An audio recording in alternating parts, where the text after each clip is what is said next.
Magandang umaga Pilipinas, ngayon po ay Biyernes, Setyembre 18, 2020. Narito na ang mga balitang pumapagaspas mula rito sa bansa at iba pang bahagi ng mundo. Ako po si Cristal Pisalbon at ito ang Agila, Pilipinas sa ulo ng mga balita. Coronavirus cases sa buong mundo lumagpas na sa 30 milyon batay sa isinagawang tali ng Agence France-Presse. Kaso ng COVID-19 sa bansa umakyat na sa 276,289. DOH nakapagtala ng 3,375 na bagong virus infections. Structural reform sa PhilHealth ipinauubayan ng Malacanang sa Kongreso. Isa pang petisyon kontra sa anti-terror law inihain sa Korte Suprema.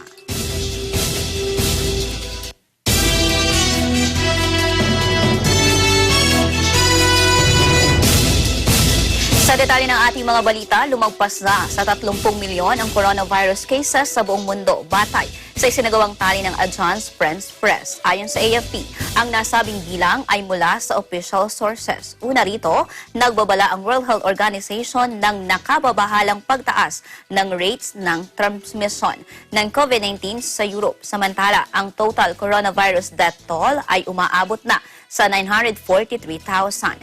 Ang Estados Unidos pa rin ang may pinakamaraming kaso ng death toll.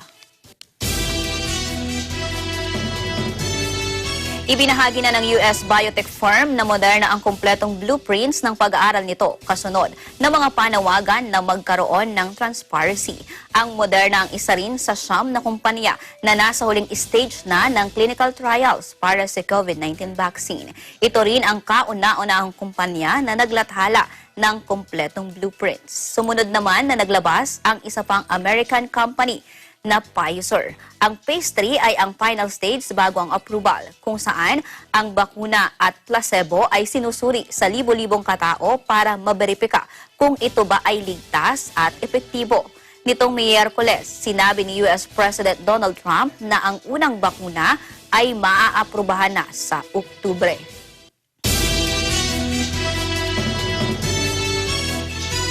Samantala, umakyat na sa 276,289 ang kabuang bilang ng mga kaso ng COVID-19 sa bansa. Ito ay matapos makapagtala ang Department of Health ng 3,375 na bagong virus infection. Mayorya ng mga bagong kaso ay mula pa rin sa National Capital Region na umabot sa 963 new cases. Sinunda ng Bulacan na may 448 new cases. Cavite na may 274 new cases. Negros Occidental na may 153 new cases at Batangas na may 119 new cases. Nakapagtala naman ang DOH ng 317 na bagong gumaling mula sa COVID-19. Dahil dito umakyat na sa 208,096 ang kabuang bilang ng nakarecover mula sa COVID-19 sa bansa. Nakapagtala naman ang DOH ng 53 na bagong nasawi dahil sa virus. Ayon sa DOH, sa bilang na ito, 36 ay nasawi ngayong Setyembre, 13 noong Agosto at 4 noong Hulyo. Sa ngayon, pumalo na sa 4,785 ang kabuang bilang ng mga nasawi dahil sa COVID-19. May 20 namang inalis ang DOH mula sa kabuang bilang ng kaso ng COVID-19 na kanilang nai-report kasunod ng kanilang nagpapatuloy na validation at paglilinis sa kanilang listahan. Nadagdagan naman ng 101 kaso ng COVID-19 sa Central Visayas. Sa inilabas na datos ng DOH Central Visayas, ang total confirmed COVID-19 cases sa nasabing rehiyon ay 20,120. Sa bilang na ito, 1,521 ang aktibo pang kaso.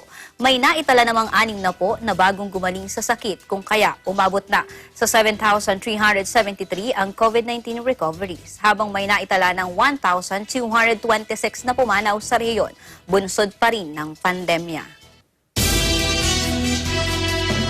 Nadagdagan pa ng 52 dagdag na kaso ng COVID-19 sa hanay ng Philippine National Police o PNP. Sa tala na inilabas ng PNP Health Service, mayroon ng 5,285 confirmed COVID-19 cases sa hanay ng pambansang pulisya.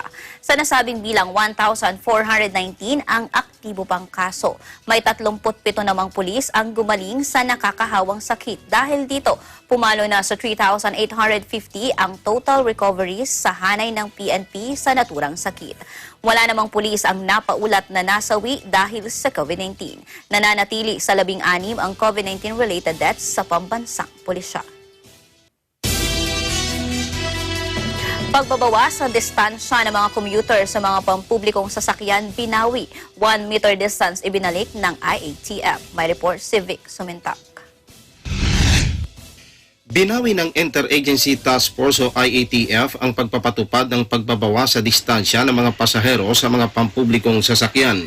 Sinabi ni Presidential Spokesman Secretary Harry Roque, mananatili ang 1 metrong distansya sa loob ng mga pampublikong sasakyan hanggat hindi pa naglalabas ng desisyon si Pangulong Rodrigo Duterte. September 14 nang ipatupad ng IATF ang patakarang bawasan ang 1 metrong distansya sa loob ng mga pampublikong sasakyan batay sa rekomendasyon ni Transportation Secretary Arthur Tugade at National Task Force Chief Implementer Secretary Carlito Galvez. Ang pagbabawas sa distansya sa mga pasahero sa mga pampublikong sasakyan ay mariin namang tinututulan ng mga grupo ng mga medical professionals kasama sina Health Secretary Francisco Duque III at DILG Secretary Eduardo Año. Ayon kay Roque, maglalabas ng desisyon si Pangulong Duterte sa susunod na linggo hinggil sa isyu ng pagbabawas ng distansya ng mga pasahero sa loob ng mga pampublikong sasakyan. So ang rekomendasyon po ay susumiti kay Presidente. Si Presidente na po ang magde-decide. Ang aking ulit-ulit na sinasabi, nakabase po ito sa siyensya at sa advice ng mga doktor. Dahil ang mga doktor, iba-iba rin po ang pananaw. Wala pong isang opinyon pagdating dito sa pagbawas ng 1 dangkal lang naman na social distancing sa pampublikong mga transportasyon. Para sa Eagle News, Vic Sumintak, we live in interesting times. Pagbangon ng lokal na turismo, tiniyak ng Department of Tourism sa gitna ng COVID-19 pandemic. Budget ng ahensya, inilipensa sa Kamara. Si Eden Santos sa detalye. Kumpiyansa ang Department of Tourism na makakabawi ang turismo ng bansa sa epekto ng COVID-19 pandemic. Sa pagdinig ng Kamara sa 2021 budget ng DOT, ay sinabi ni Tourism Secretary Bernadette Romulo Puyat na malaking porsyento ng mga Pilipino ang handang bumiyahe sa mga local tourist destinations sa bansa sa kabila ng pandemya. Anya, batay sa kanilang travel survey, 77% ng mga Filipino ang willing o handang bumiyahe sa mga tourist spots sa bansa kahit wala pang COVID-19 vaccine. Nasa 48% naman ng mga Pilipino ang nagsabing bibiyahe na sila sa loob ng 6 na buwan matapos na luwagan ang mga travel restrictions. First, there's no tourism development plan. So that's what we were planning to do. We were having tourism development plan because based on the tourism development plan, you would know what would be the priorities of that particular tourist destination. And we were hoping that it would be under TIEZA because that's under TIEZA, the tourism development plan. Number 2 would be access. So the airport. So we were also hoping with TIEZA, we would be able to help the different airports, especially with night rating. Number 3 would be tourism development plan, etc. Promotions, tourism development, the promotion of products, and which we are on. What we're doing now is because of COVID, we are looking at each and every tourist destination, or not even the main tourist destination, to look at possible tourism products that can be developed. Ang DOT ay may budget na 3.520 billion pesos para sa susunod na taon. Ang 2.868 billion pesos ay inilaan para sa MOOE habang 648 million pesos naman para sa personnel expenses. Samantala, naglaan naman ng 6 billion pesos ang DOT para sa mga tourist enterprises and businesses na apektado ng pandemya. 3 billion pesos sa cash forward program para sa mga displaced tourism workers sa ilalim ng Bayanihan 2 at 100 million pesos para sa ayuda sa mga community at regional tour guides. Aabot naman sa 250 million pesos ang alokasyon para sa tourism circuit marketing upang palakasin ang domestic tourism at promotion ng mga produkto. Para sa Eagle News, Eden Santos, we live in interesting times. Sa 208,000 na overseas Filipino workers o OFW ang naserbisyuhan ng one-stop shop sa Ninoy Aquino International Airport. Ayon sa Department of Transportation, mayroon ng 208,814 OFWs ang na-accommodate ng one-stop shop para mabilis na maiproseso ang pagsailalim sa mandatory 14-day quarantine laban sa COVID-19. Sa nasabing bilang na ito, 85,178 OFWs ay mula sa Terminal 1, habang 82,254 naman sa Terminal 2. Nasa 41,382 naman ang na-accommodate sa Terminal 3 simula noong July 9. Nasa 260,000 overseas Filipino workers na umuwi ng bansa ang nabigyan ng tulong ng pamahalaan. Ito ang ipinabatid ni Overseas Worker Welfare Administrator Attorney Hans Leo Cacdag. Tiniyak din ng OWA na may second chance na cash aid na matatanggap ang mga OFW sa ilalim ng Bayanihan 2. Si Jennifer Cruz sa detalye. Sinabi ni Overseas Workers Welfare Administrator Attorney Hans Leo J. Cacdag na nakapagbigay na ng tulong pinansyal sa mahigit 260,000 benepisyaryong overseas Filipino workers o OFWs. Ito ay sa pamamagitan ng programang Dole Akap na nag-umpisa sa Bayanihan 1 noong Abril. Pinasalamatan rin ni Administrator Cacdag ang Kongreso at ang National Government sa pagpasa ng Bayanihan 2 dahilan upang magkaroon ng 2 bilyong pisong budget ang Dole. Nakalaan niya ito para sa second tranche ng tulong pinansyal para sa 200,000 OFWs na napauwi at nawalan ng trabaho dahil sa pandemya. Siniguro din niya na maibibigay ito sa mga benepisyaryong OFW sa lalong madaling panahon. Yes, mula noong Abril ay around 260,000 na ang nakinabang na mga OFWs displaced due to the COVID crisis dito sa Dole AKAP program na pinasinayaan din ni Sept mula sa Bayanihan 1 at ngayon ay ipapagpatuloy sa Bayanihan 2. Yan ho magandang balita ngayon. Nakakuha ang Dole AKAP program ng 2 billion pesos mula sa Bayanihan 2. Kaya laking pasasalamat po natin sa ating Kongreso, sa ating mahal na Pangulo sa pagsasagawa ng Bayanihan 2. Kasi magkakaroon ho tayo ng panibagong round o tranche na naman ng distribution to at least 200,000 Dole AKAP beneficiaries. Para sa Eagle News, Jennifer Cruz, we live in interesting times. Welcome sa panig ng Department of Interior and Local Government ang naging desisyon ng Korte Suprema kaugnay ng pag-dismiss sa petisyon na layong magsagawa ng proactive mass testing para sa COVID-19.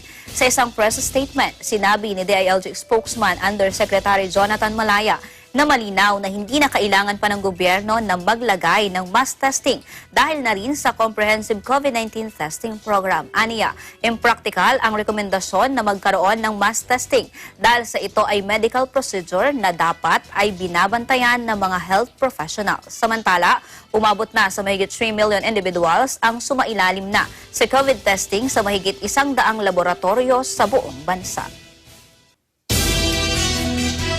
Ang iba pang mga balita sa pagbabalik ng Agila, Pilipinas.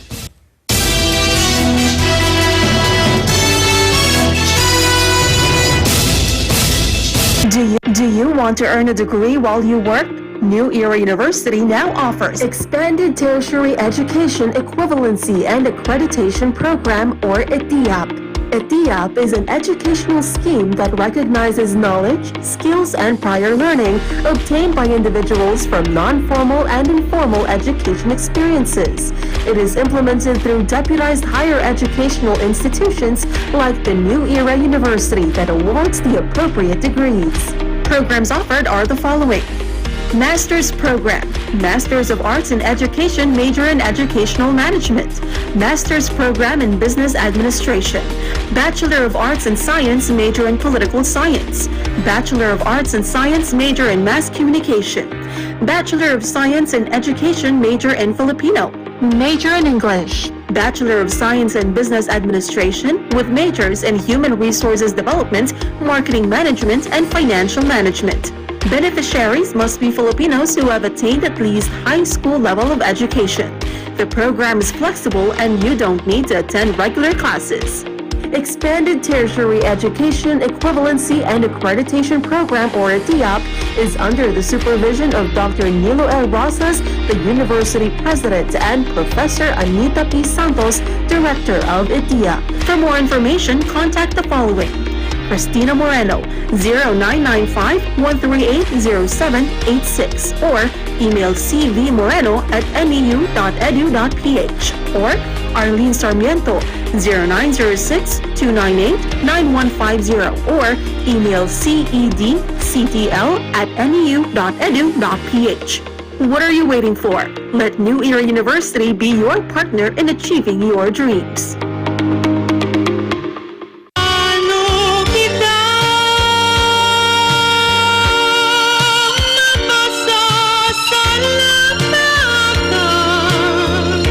Ito po si Teresa Loizaga. Abangan po ninyo ako sa Himig ng Lahi ngayong linggo, alas 8 ng gabi, dito po sa Net 25.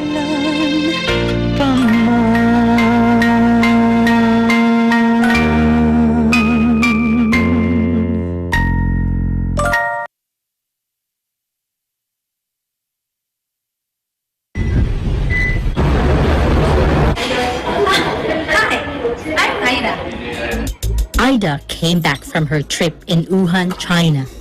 She is a positive carrier of the coronavirus. Hi, I'm Lorna.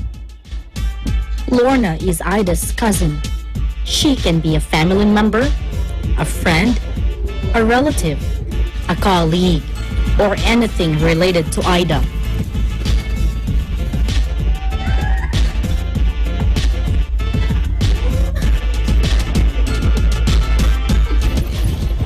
Oh, hi, I'm Faye. Faye is not related to Ida. They don't know each other. She can be a stranger Ida meets on the train, in the supermarket, movie house, or in any public place.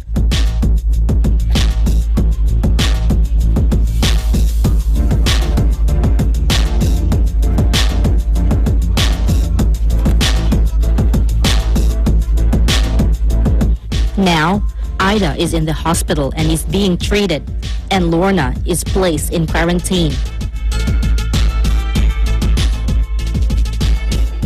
Ida doesn't know Faye. Lorna doesn't know Faye. And Faye doesn't even know anything. Hi, I'm Inocencio. Inocencio has no contact with any virus carrier. But if he goes out,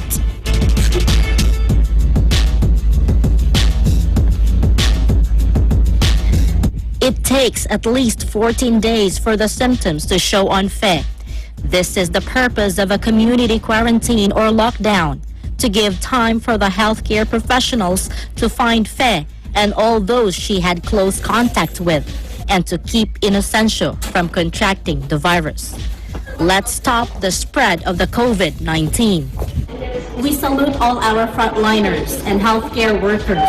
We are with you in this fight against COVID-19. I am Tyronel Pilyulu from EBC Japan Bureau, because we live in interesting times.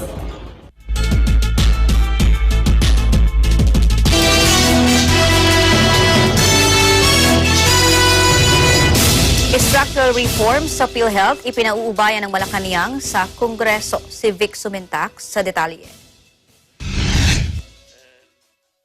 Hindi makikialam si Pangulong Rodrigo Duterte sa isyu ng term sharing sa speakership sa mababang kapulungan ng Kongreso. Itong inihayag ni Presidential Spokesman Secretary Harry Roque dahil sa Oktubre 18 ay matatapos na ang termino ni Speaker Alan Peter Cayetano batay sa Gentleman's Agreement kay Marinduque Congressman Lord Alan Velasco. Batay sa kasunduan ni Cayetano at Velasco, paghahatian nilang termino ng speakership ng 18th Congress. Ayon kay Roque, ang issue ng speakership ay panloob na usapin sa mababang kapulungan ng Kongreso at hindi dapat pakikialaman ng Executive Department dahil sa umiiral na inter-department courtesy. Inihayag ni Roque, nasa kamay ng mga kongresistang desisyon kung maghahalal sila ng bagong speaker. Sina Cayetano at Velasco ay parehong kaalyado ni Pangulong Duterte sa politika. Para sa Eagle News, Vic Sumintac, we live in interesting times. Lalo dumadami ang mga menor de edad na babaeng nagdadalang tao at nanganganak. Ito ay pinabatid ng Population Commission sa budget hearing ng Senado. Kaya naman umapila ang POPCOM sa mga mambabatas na pagtibayin ang panukalang batas ukol sa comprehensive sexuality education na itinuturo sa mga paaralan. Si Mean Corvera sa detalye. Tumaas pa ang bilang ng mga batang maagang nabubuntis at nanganganak. Sa pagdinig ng Senado sa panukalang budget ng Population Commission, sinabi ni Undersecretary Antonio Perez ng POPCOM na batay sa datos ng Civil Registry, umaabot sa 40 hanggang 50 mga bata ang nanganganak kada taon. Karamihan sa mga batang ito may edad na 10 hanggang 14 na taong gulang. Umaabot naman anya sa hanggang 60,000 mga kabataang wala pang 18 taong gulang ang pumapasok sa maagang pag-aasawa o pagpapamilya kada taon. Ito rin anya ang dahilan kaya mataas ang datos na mga kabataang nagda-drop o humihinto sa kanilang pag-aaral. The one figure that has been increasing, it was 1,000 in 2007. It's now more than double that. From 2007, in about 10 years, the number of 10 to 14-year-old adolescents giving birth has really gone up.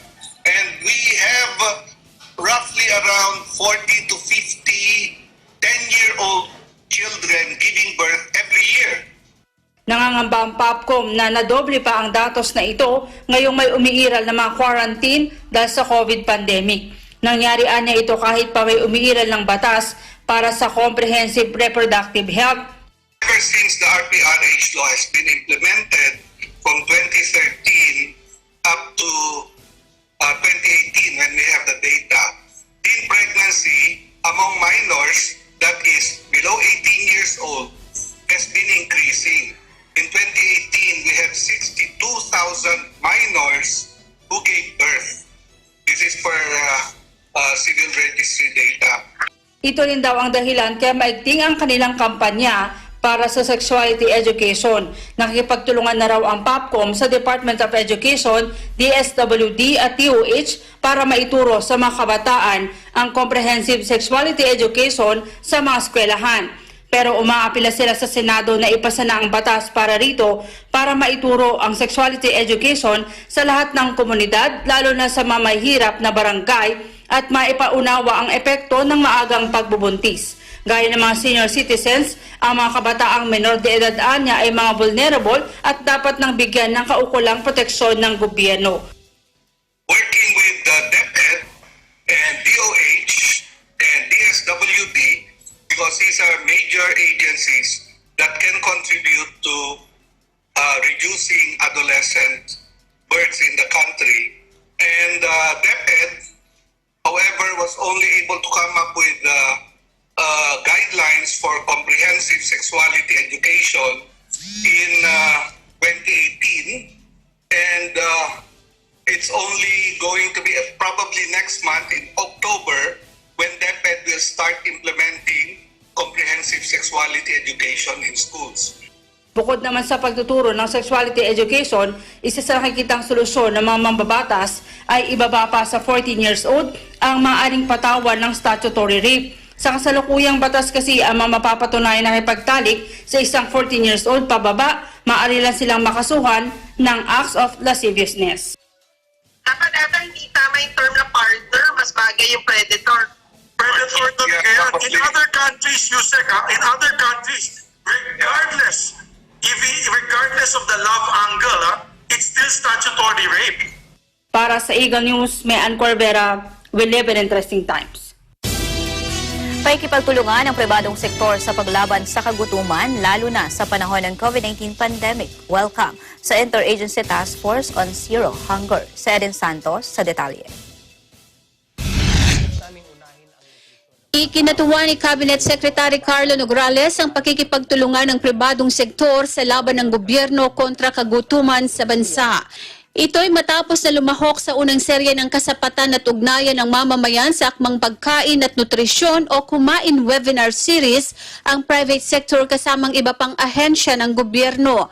Ayon kay Nograles, chair ng Task Force on Zero Hunger, ang ganitong partisipasyon at pagbabahagi ng kaalaman mula sa pribadong sektor ay makatutulong upang matagumpay na malabanan ang kagutuman at kahirapan sa bansa lalo na sa gitna ng COVID-19 pandemic. Ipinaliwanag ni Nograles na ang webinar series ay bahagi ng pagtalima ng gobyerno ng Pilipinas sa mga commitment nito sa Sustainable Development Goals ng United Nations 2030 na kinapapalooban ng mga hakbangin na wakasan ang kagutuman at matiyak ang seguridad ng pagkain. Nais naming unahin ang nutrisyon ng mga tao, lalo na yung mga batang naapektuhan ng kakulangan sa pagkain.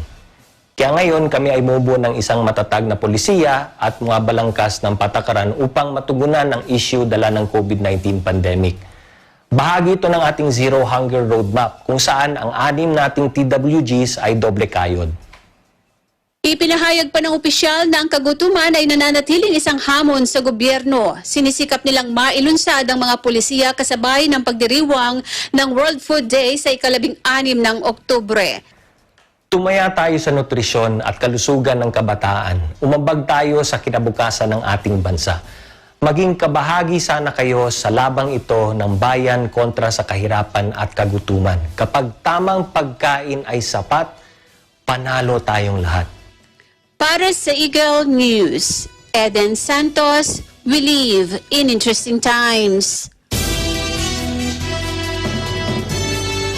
Tiniyak ng Department of Budget and Management o DBM na may sapat na pondo ang Department of Education o DepEd para sa mga programa nito sa ilalim ng panukalang 2021 General Appropriation Act. Ang DepEd ang makakakuha ng pinakamalaking alokasyon mula sa mga ahensya ng gobyerno na aabot sa 606.5 billion pesos. Mas mataas ito ng 18% kumpara sa kasalukuyang budget ng ahensya na 510 billion pesos. Ayon kay Budget Undersecretary Rolando Toledo, naglaan ang DBM ng sapat na pondo para sa expenditure items sa edukasyon sa ilalim ng panukalang budget ng DepEd. Paliwanag pa ng DBM na naglaan ito sa DepEd ng nasa 25 billion pesos ang program appropriation para masuportahan ang voucher programs nito, last mile schools program at iba pa.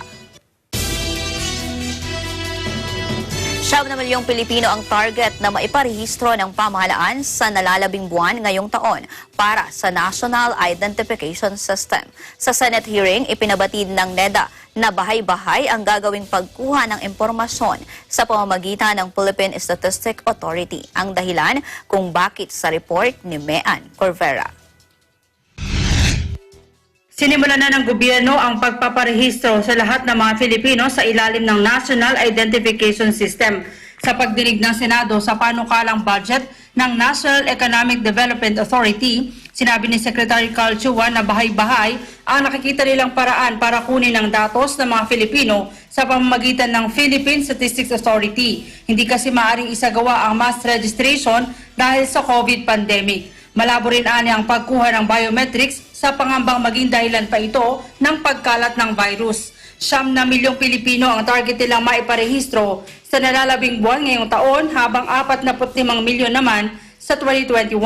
Priority rin anya nila ang may 10 milyong low-income household para makapagbukas na rin ng kanilang mga bank accounts. Sa 2022, dapat ay maiparehistro na rin daw ang nalalabing 42 milyon na mga Pilipino na may edad na 5 taong gulang pataas. Plan here is was prepared prior to COVID, and we endeavor to complete as many of them this year and in the next 2 years. In the fourth quarter of 2020, the objective is to pre-register 9 million and to register at least 5 million. So the main difference, Mr. Chair, is because of COVID, we cannot do mass registration and the capture of biometrics will spread the virus. So we will have to come up with another way to collect the information through house-to-house visit, and that is the pre-registration of the 9 million. And after they have been pre-registered, they will be scheduled like an appointment system to visit the registration center so that we would minimize the crowd. Nagsimula na rin ng census ang PSA ngayong Setyembre at on track naman daw sila sa kanilang planong pagpaparehistro para sa pagpapatupad ng National ID System. Po namin na source dito ay yung listahanan 3 ng DSWD kasi mayroon silang mga pamilya na na-cover na nila sa listahanan. So nakakuha po yung Philippine Statistics Authority ng 9 million households dito sa listahanan 3. The entire list is about 16 million, but we are starting with the 9 million. And we identified, of course, because of the COVID, yung 9 million ay nationwide, but for our operation, just for the last quarter of 2020, we will start with 32 provinces po. These are the provinces that are identified to have low cases of COVID. Ang NEDA ay humihingi ng 11.171 billion budget para sa susunod na taon, kasama na ang attached agencies nito. Malaking bahagi ng pondong ito o katumbas ng 8.9 billion ay mapupunta sa PSA, kasama na ang para sa National ID System. Para sa Eagle News, may Ann Corvera, we live in interesting times.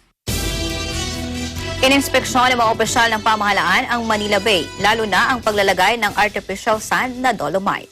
Naghahanda na rin ang DNR para makilahok ang bansa sa International Coastal Cleanup Day sa Sabado, September 19. Si Madeline Villar Moratillo sa detalye. Personal na nag-inspeksyon ang mga opisyal ng Department of Environment and Natural Resources, Department of Interior and Local Government, Metropolitan Manila Development Authority at lokal na pamahalaan ng Maynila sa Manila Bay. Kabilang sa kanilang tinignan ay ang sitwasyon ng inilalatag na artificial sand na dolomite. Kasabay nito sinabi ni DNR Undersecretary Benny Antiporda na matapos man o hindi ang pagtatambak ng puting buhangin sa Manila Bay, tuloy ang pagdiriwang ng International Coastal Cleanup Day sa Sabado, September 19. Sa ginawang pulong ng mga opisyal, pinag-usapan din nila ang magiging daloy ng trapiko sa Rojas Boulevard at inaasahang pagdalo ng mga opisyal ng pamahalaan at iba pang participants. Ayon kay Antiporda, dahil may pandemya, hindi sila gagastos para sa aktibidad. Pero nais umanong ipakita ng gobyerno na kabahagi sila sa coastal cleanup. Pangunahan ni DNR Secretary Roy Simato aktibidad sa Sabado kung saan inaasahang darating din ang iba pang kalihim mula sa iba't ibang sangay ng pamahalaan. Kaugnay nito, nilinaw ni Antiporda na kayang-kaya ng mga buhangin ang malakas na alon at napag-aralan itong mabuti ng kanilang mga eksperto. Umapila rin ang opisyal sa publiko na pangalagaan, huwag dudumihan o huwag pababayaan ang Manila Bay. Para sa Eagle News, Madeline Villar Moratillo, we live in interesting times. Inanunsyo ng Metropolitan Manila Development Authority o MMDA na pansamantalang isasara ang bahagi ng Rojas Boulevard sa lungsod ng Maynila sa araw ng Sabado, September 19. Ito ay upang magbigay daan sa 35th International Coastal Cleanup Day. Apektado ng road closure ang bahagi ng Rojas Boulevard mula P. Burgos hanggang Quirino Avenue magkaparehong bounds. Ang road closure ay magsisimula ng alas 6 ng umaga hanggang alas 9 ng umaga. Inaabisuhan ngayon ang mga motorista na pansamantalang dumaan sa mga alternatibong ruta na gaya ng mga sumusunod. Sa northbound mula sa Osmeña Highway, kumanan sa Quirino, diretso sa Lacson Avenue, kumaliwa sa Tayuman, Kapulong Street, papunta sa destinasyon. Sa bahagi naman ng Rojas Boulevard, kumanan sa EDSA, Osmeña Highway, kumaliwa sa Quirino Extension, UN Avenue, kumanan sa Romualdez, kumaliwa sa Ayala Boulevard, Finance Road, P. Burgos at kumanan sa Bonifacio Drive papunta sa destinasyon. Sa southbound naman, mula Bonifacio Drive, maaaring kumaliwa sa P. Burgos, Finance Road, Ayala Boulevard, kumanan sa Marcelino Street, kanan muli sa Quirino Avenue at saka kumaliwa sa Rojas Boulevard patungo sa destinasyon. Mayroon ng bicycle at motorcycle lane sa bahagi ng Ortigas Avenue na sakop ng San Juan City. Paalala naman ni Mayor Francis Zamora, ang speed limit sa special lane ay 25 km/h lamang. Si Madeline Villar Moratillo sa detalye. Inulunsad sa San Juan City ang bicycle at motorcycle lane sa bahagi ng Ortigas Avenue na sakop ng lungsod. Ayon kay San Juan City Mayor Francis Zamora, ang pangatlong linya ng Ortigas Avenue ang inilaan nila para sa bicycle at e-scooters. Paalala ni Zamora, ang speed limit lamang sa special lane na ito ay 25 km/h. Ngayon, kung meron na kayong individual dedicated lanes na hindi naghahalo-halo, ako naniniwala na makakatulong to sa trapiko. itong 2 lane na matitira sa Ortigas will be purely for motor vehicles only, mga kotse. Ngayon yung motorcycle lane purely pang motorsiklo, yung bicycle lane purely for bicycles and motorized scooters. So, hindi na sila mag-aagawan dun sa lane, hindi na sila nagsisingitan sapagkat may kanya-kanya silang lane at we expect that the flow of traffic will improve. Ayon kay Zamora, may mga penalty na ipapataw sa mga lalabag sa bike at motorcycle lanes. Batay anya sa kanilang inirekomenda sa Konseho, 500 pesos na multa ang parusang ipapataw para sa unang paglabag, 2,000 piso sa ikalawang paglabag at 5,000 piso naman sa ikatlong paglabag. Ayon kay Zamora, ang mataas na halaga ng multa ay upang masigurong susunod ang mga rider at bilang bahagi na rin ng pagdisiplina sa mga ito. Umapila naman si Metro Manila Development Authority General Manager Jojo Garcia sa mga motorcycle rider at biker na wag sayangin ang inilaang linya para sa kanila dahil para din ito sa kanilang sariling kaligtasan. Kasi ito talaga yung plano natin. Kahit si EDSA, sabi ko nga, huwag siya magagalit. Gagayahin namin si EDSA to eh. Baka madimanda ako ng copyright ni Mayor. Pero kidding aside, napakagandang idea kaya kami mismo sumuporta rito. We need to promote this kind of ideas. Lalong-lalo na yung motorcycle lane kasi nga sabi ni Mayor, sayang kalahating lane, aanin natin yan. Hindi naman kaya daanan ng mga kotse. So, dinedicate sa motorcycle. That's why, inatawag ko rin yung mga sector heads namin na naka-assign dito. Itayin lang namin yung ordinansa nila Mayor para ipatupad natin ito at manghuhuli. Pero sana naman, sa ating pong mga bikers, motorcycles, mga riders, binigyan na po kayo ng San Juan, ng sarili nyong lane, huwag nyo naman po abusuhin. Which, yan po ang direksyon ng national government to promote the bike lanes. Ayon kay Garcia, pinag-aaralan na rin nilang makipag-ugnayan kay Pasig City Mayor Vico Soto at Mandaluyong City Mayor Menchi Abalos para maikonekta ang bike at motorcycle lanes sa Ortigas Avenue. Para sa Eagle News, Madeline Villar Moratillo, we live in interesting times. Ang iba pang mga balita sa pagbabalik ng Agila, Pilipinas.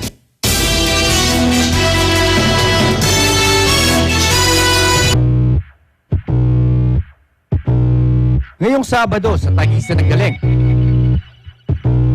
Grabe, sa pool kami.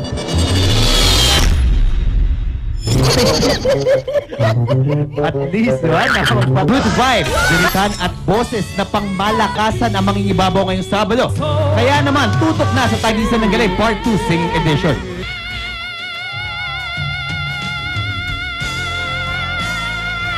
Tagisan ng Galing Part 2 is co-presented by Cooper, an expert in air conditioning and electromechanical. Also engaged in structural, electrical, fire protection, plumbing, and sanitary services. Cooper, your ultimate MEPS and air conditioning solutions. Unlad Incorporated International, fight against global poverty.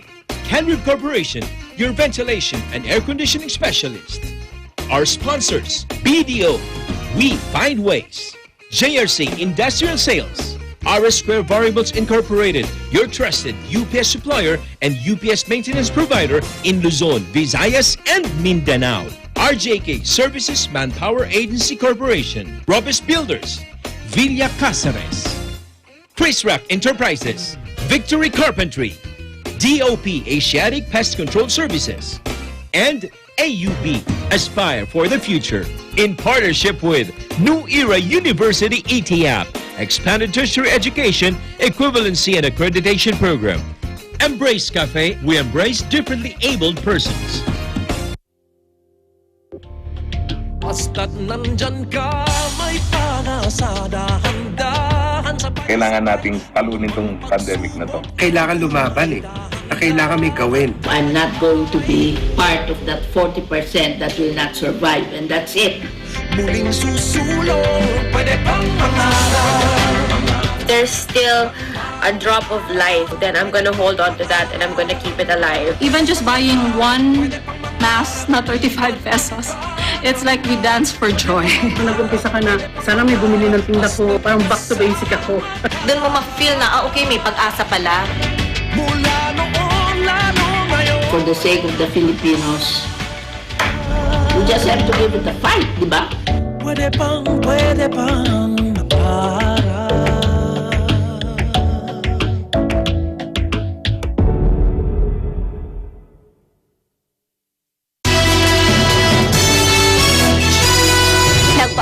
pakikiramay ang Department of Foreign Affairs o DFA sa pamilyang naulila ng kauna-unahang Pinoy na nahalal sa posasyon sa England. Ipinaabot ng DFA ang pakikidalamhati sa pagbanaw ni Cynthia Alcantara Barker, mayor ng Hertsmere, England. Ayon sa DFA, si Barker ang siyang kauna-unahang babae na mayroong Filipino descent na nahalal sa elective office sa United Kingdom.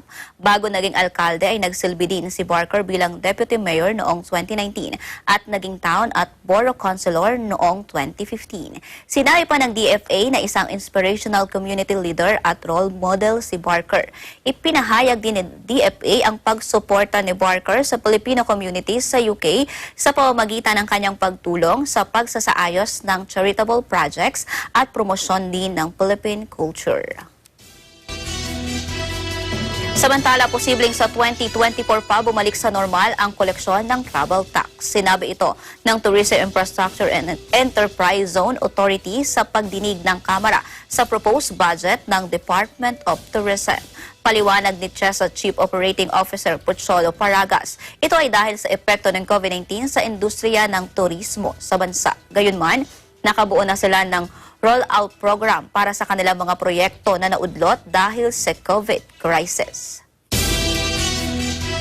Inanunsyo ni Philippine National Police Chief Police General Camilo Casculan ang balasahan sa 7 pangunahing posisyon. Itinalaga ni Casculan si Police Major General Israel Ephraim Dixon bilang hepe ng PNP Civil Security Group. Papalitan ni Dixon si Police Major General Roberto Pajardo na magre-retiro na sa Police Service ngayong araw. Si Dixon na kasalukuyang Director for Integrated Police Operations sa Visayas ay papalitan naman ni Police Brigadier General Manuel Abu. Itinalaga naman si Police Brigadier General Samuel Rodriguez kapalit ni Abu bilang PNP Regional Director ng Bangsamoro Autonomous Region. Si Rodriguez na Director ng Information Technology Management Service ay papalitan naman ni Police Brigadier General Daniel Mayuni na mula sa Directorate for Police Community Relation. Si Police Brigadier General Julius Lagiwid naman ay na-promote bilang Deputy Director for Police Community Relations, habang si Police Colonel Eric Noble ay itinalaga bilang DPCR Executive Officer. Isa pang petisyon kontra sa anti-terror law inihain sa Korte Suprema. May report si Moira Insina. Patuloy na nadaragdagan ang mga petisyon na isinasampa sa Korte Suprema laban sa anti-terrorism law. Ang pinakabagong petisyon kontra sa RA 11479 ay nakadakdang ihain ng iba't ibang development, environmental, agricultural at consumer groups. Sa kanilang petisyon, hinihiling ng mga grupo sa pangunguna ng Coordinating Council for People's Development and Governance Incorporated na ideklarang null and void ng Supreme Court ang buong anti-terror law dahil sa pagiging labag sa ligang batas. Nais din mga petitioners na mag-issue ang Korte Suprema ng TRO o kaya status quo ante-order para pigilan ang Anti-Terrorism Council na gampanan ang kanilang mandato at ang pagbuo ng implementing rules and regulations ng batas. Respondent sa petisyon si Pangulong Duterte, Executive Secretary Salvador Melodea, Senate President Vicente Soto III at House Speaker Alan Peter Cayetano. Hiniwala ang mga petitioners na magiging hadlang ang anti-terror law para magawa nila ang kanilang mga development works, lalo at kabilang sila sa mga itinuturing ng militar at gobyerno na front ng mga komunista. Inaasahan pa sa human rights violation dahil magiging lehitimo na nila ang arrest at ang pagtugi sa mga aktivista at mga ikinokonsiderang communist groups. Umaabot na sa mahigit 30 ang mga petisyon laban sa kontrobersyal na batas na nakahain sa Supreme Court. Una nang ng DOJ na natapos silang ibalangkas ang unang draft ng IRR ng anti-terror law at hinintay na lamang itong ganap na maaprubahan. Para sa Eagle News, Moira Insina, Radio Interesting Times. Comelec office sa 2 distrito ng Quezon City isinara pansamantala para sa disinfection. May report si Madeline Villar Moratillo. Hindi muna makapagparehistro sa session and election sa ng ilang araw ang mga taga-District 2 at 4 sa Quezon City. Sa isang anunsyo, sinabi ng Comelec na ito ay dahil sa pansamantalang isinara sa loob ng 5 araw o mula nitong September 16 hanggang 20 bilang tanggapan para sa 2 distrito sa Quezon City. Ang temporary closure ay bilang upang bigyan daan ang emergency disinfection na ginawa sa mga nasa Batangas ng poll body. Sa stress, umuli patuloy ang voters registration sa mga nasabing distrito. Muli naman nagpaalala ang Comelec sa mga botante magsuot ng face mask at face shield at irali ng social distancing sa pagtungo sa Comelec offices. Magdala din ang sariling ballpen, mag-download na application form at punan ang mga tumasa na kailangan pero huwag itong permahan. Para sa Eagle News, William Moratilio, we live interesting times. Financial transaction na may kinalaman sa children's sexual exploitation tumaas ngayong may pandemic ayon sa AMLC. May report si Mean Corvera. Ng County Money Laundering Council na tumaas pa ang kaso ang financial transactions na may kinalaman sa online sexual exploitation of children ngayong may nararanasang COVID-19 pandemic. Sa budget hearing sa Senado, sinabi ni AMLC Executive Director Mel Rosella na umabot sa 20,448 cases mula lamang Enero hanggang Mayo ngayong taon. Doble anya ito sa naitalang datos na 10,633 cases sa buong taon noong 2019. Matindihan niya ang global demand ng child exploitation kung saan ang supply ay nagmumula sa Pilipinas. Sa ginawaan niya nilang pag-aaral, 3 ang natukoy na paraan ng transaksyon. Ito'y direktang transaksyon ng customer sa kliyente, customer sa mga magulang na minor de edad, at ang transaksyon ng mga sindikato sa mga kliyente. Aminado si Rosella na hindi nila may apply ng freeze order ang account, lalo na ang mga pamilyang gumagawa ng sexual exploitation dahil ang pera na nakukuha ay ginagamit ring panggastos sa pamilya. Umaapila sila sa Kongreso na paspasan ang pagpapatibay sa panukalang batas na magbibigay ng ngipin at dagdag na kapangyarihan sa AMLC para tugisin ang mga nasa likod ng online sexual exploitation. Kasama na rito ang pagbibigay ng subpoena at contempt powers sa AMLC. Narito ang bahagi ng pahayag ni Executive Director Rosella. By 700 persons of interest, which we shared with our law enforcement, domestic law enforcement agencies, and our supervising authorities, as well as our foreign counterparts in foreign FIUs to more than 60 countries. So by doing this, we are not able to only disrupt the demand and the supply, which is happening here in the Philippines, but also the demand. We share this information and nagkakaroon na po ng mga arrest all over the world in regard to this because of our study. Para sa Eagle News, Mean Corvera, we live in interesting time. Mga turista na magmumula sa mga lugar na nasa ilalim pa rin ng General Community Quarantine o mas mataas pa, kailangan pa rin na magpresenta ng Travel Authority kung bibisita sa Tagaytay City. Ayon ito sa JTF COVID Shield. Si Mar Gabriel sa detalye. Mar? Bagaman binuksan na sa turista ng pamahalaang panlalawigan ng Cavite ang Tagaytay City, hindi raw ibig sabihin nito na maaari nang magtungo sa lugar kahit walang Travel Authority. Paglilinaw ni Joint Task Force COVID Shield Commander Police Lieutenant General Guillermo Ilezar, tanging ang mga turista na magmumula sa mga lugar na nasa ilalim ng MGCQ o Modified General Community Quarantine o sa mga lugar na walang umiiral na community quarantine ang papayagan na bumisita sa Tagaytay City kahit walang Travel Authority. Pero kung magmumula raw ang mga turista sa mga lugar na nasa GCQ o General Community Quarantine gaya ng Metro Manila o mga lugar na may mataas na community quarantine, obligado sila na magpresenta ng Travel Authority. Base kasi sa Omnibus Guidelines na inilabas ng Interagency Task Force on COVID-19, tanging ang mga LGUs na nasa ilalim ng MGCQ o walang umiiral na community quarantine ang maaaring magbukas ng kanilang lugar para sa mga turista. Pero tanging ang mga turista din sa mga lugar na may kaparehong community quarantine ang maaari nilang i-accommodate. Gayunman, ipauubaya pa rin daw ng JTF COVID Shield sa mga LGU ang discretion sa paglalatag ng implementing rules and regulation sa pagkontrol ng mga turista sa kanilang lugar, basta't ang mahalaga ay naipatutupad umano ang tamang umiiral na travel protocols. Bukod sa Metro Manila, nasa ilalim pa rin ng GCQ ang Batangas, Bulacan, Tacloban City at Bacolod City habang nasa ilalim naman ng ECQ ang Iligan City. Para sa Eagle News, Mar Gabriel, we live in interesting times. Department of Agriculture Region 4A namahagi ng mga planting materials at mga agricultural inputs sa mga taga-Silang Cavite na naapektuhan ng kabuhayan dahil sa pagsabog ng Bulkang Taal. Kunin natin ang detalye mula kay Jet Hilario. Jet?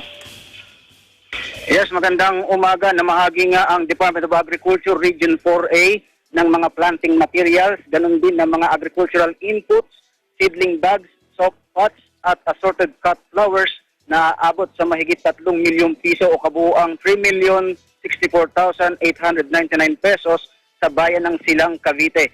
Ang naturang proyekto ng Department of Agriculture sa Silang ay para tulungan ang mga ornamental plant grower and farmer na naapektuhan ang kanilang kabuhayan dahil sa pagsabog ng Bulkang Taal noong nakaraang Enero. Nagpapasalamat naman ang alkalde ng Silang, Cavite na si Cory Poblete sa Department of Agriculture Region 4A sa pangunguna ng Regional Director na si Engineer Arnel de Mesa sa walang sawang suporta at tulong na binibigay nito sa bayan ng Silang para sa kanilang mga kababayan. Para sa Eagle News, Jet Hilario, we live in interesting times. Muli pang nadagdagan ang antas ng tubig ng Angat-Dam at iba pang dam sa Luzon sa nakalipas na magdamag. Ayon sa Pag-asa Hydrometeorology Division, ang antas ng tubig ng Angat-Dam ay nasa 178.11 meters alas 6 na umaga ng Biyernes, September 18. Mas mataas ito sa antas ito kahapon na 178.05 meters. Bahagya namang nabawasan ang antas ng tubig ng Ipodam na nasa 99.28 meters. Mas mababa sa antas ito kahapon na 99.33 meters. Habang nananatili naman ang antas ng tubig ng Lamesa Dam sa 79.05 meters. Samantala, ang water level ng Ambuklaw, Pantabangan at Magat Dams ay nadagdagan, habang nabawasan naman ang tubig sa Binga, San Roque at Caliraya Dams.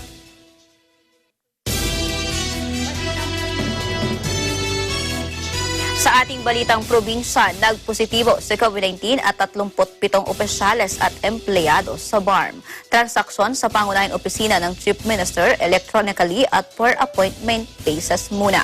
May detalye si Odessa Cruz. Nagpositibo sa COVID-19 ang 37 opisyales at empleyado ng Bangsamoro Autonomous Region in Muslim Mindanao. Sa 229 empleyado ng BARMM na sumailalim sa RT-PCR test, 177 naman ang negative at 17 pa ang may pending results, ayon kay BARMM Interagency Task Force on COVID-19 Head Asnan Pendatun. Matatandaang isinara sa publiko ang 2 palapag na gusali ng Office of the Chief Minister, ang pangunahing opisina ng BARMM na nasa Cotabato City, dahil 3 na sa mga empleyado ng Finance Ministry ang unang nagkasakit at nagpositibo sa virus. 2 linggong sumailalim sa disinfection ang mga opisina ng lahat ng ministries kasunod nito. Sa virtual press con ng BARMM IATF, sinabi ni Pendatun na patuloy na nagpapagaling ang mga COVID-positive na empleyado sa Cotabato Sanitarium Hospital Isolation Facility ng BARMM, habang nabigyan naman ng ayuda ang mga pamilya nila ngayong nasa isolation sila. Ayon kay Pendatun, iniimbestigahan din kung paano nagsimula ang local transmission sa OCM. Sa ngayon, binuksan na sa publiko ang opisina ng OCM, ngunit istriktong ipapatupad ang minimum health standards laban sa COVID-19. Malaking usapin din po siguro or mahalagang tignan din kung ano po yung saan po nagsimula, no? Yung first confirmed case. Yung first confirmed case po natin kasi ay, as mentioned po dun sa official case bulletin, wala po siyang travel history to an area with sustained community transmission or local transmission. At the same time, wala din pong known exposure to a confirmed case positive. No? So isa po yan sa siguro dapat natin tignan. And the rest po nung o yung iba, no, doon sa mga later on cases natin ay natitrace natin dahil po doon sa first confirmed case, no. Mula sa Maguindanao para sa Eagle News, Odessa Cruz, we live in interesting times. Sa ating balitang abroad, binawi ni Bolivia Interim President Janine Áñez ang kanyang kandidatura sa nalalapit na presidential election sa kanilang bansa. Ipinaliwanag ni Áñez na nangangamba siyang mahati lamang ang democratic vote at magresulta sa panalo ni Evo Morales ng Movement for Socialism Party. Lo que en esta elección no es poca cosa. De verdad, está en juego la democracia en Bolivia. Samantala, muling binuksan ng Wuhan, China ang international flights nito matapos ang 8 buwang moratorium. Ang Wuhan ang ground zero para sa COVID-19 outbreak, Marso, nang itinigil ng China ang international flights nito dahil sa pagkalat ng COVID-19 sa iba't ibang panig ng mundo. Sa ulat ng state broadcaster CCTV, ang flight ng South Korean carrier Taewei ay lumapag sa Taipei International Airport sa Wuhan nitong Miyerkules. Lulan ang nasa 60 pasahero. Ang mga opisyal na nakasuot ng puting hazmat suit, mask at visor ang nag-check sa mga pasaporte ng arriving passenger. Ayon naman sa Civil Aviation Administration ng China, ang nasabing South Korean budget carrier ay mag-ooperate ng isang weekly round trip sa pagitan ng Wuhan at Incheon International Airport. Ipinagbabawal pa rin ng China ang karamihan sa mga dayuhan na mga pasok at ang mga pinapayagan naman ay kailangang sumailalim sa 2 linggong quarantine. Ang iba namang pangunahing lungsod sa China, kabilang ang Beijing at Shanghai, ay pinapayagan na ang direktang international flights pero hinigpitan nito ang pagproseso ng mga visa at health check. Sa balitang sports, nakapagtala si Armando Plantes ng bagong world record sa outdoor pole vault. Naitala ang bagong record high na 6.15 meters sa Diamond League meeting sa Rome, Italy. Itinalo nito ang 6.14 meters na nakuha ni Sergey Bobka noong July 1994.